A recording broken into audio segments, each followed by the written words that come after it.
একদিন রাস্তার ধারে এক বেলুন বিক্রেতা নানা রঙের বেলুন বিক্রি করছিল। হঠাৎ পেছন থেকে এক ছোট্ট বাচ্চা এসে বলল, ভাই, আমাকে একটি বেলুন দাও। বেলুনওয়ালা তাকে একটি কালো রঙের বেলুন দিল। বাচ্চাটি কিছুটা হতাশ হয়ে জিজ্ঞেস করল, কালো বেলুন কি আকাশে উড়বে?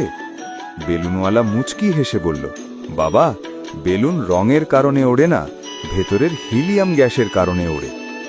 এই ছোট্ট কথাটির মধ্যেই লুকিয়ে আছে জীবনের এক গভীর শিক্ষা।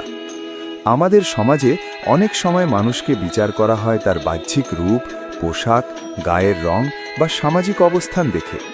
অথচ প্রকৃত সাফল্য নির্ভর করে মানুষের ভেতরের গুণাবলী, তার সততা, পরিশ্রম, ধৈর্য, নৈতিকতা ও স্বপ্ন দেখার ক্ষমতার উপর। বাংলাদেশের অসংখ্য বাস্তব উদাহরণ রয়েছে, যেখানে দরিদ্র ঘরের সন্তান কঠোর পরিশ্রম ও অধ্যবসায়ের মাধ্যমে বিজ্ঞানী, ডাক্তার বা উদ্যোক্তা হয়েছে। বাহ্যিক সীমাবদ্ধতা কখনোই তাদের থামাতে পারেনি, কারণ তাদের ভেতরে ছিল দৃঢ় সংকল্প আর আত্মবিশ্বাস।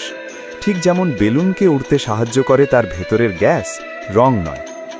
এই গল্প আমাদের শেখায় মানুষের আসল সৌন্দর্য বাহিরে নয়, ভেতরে।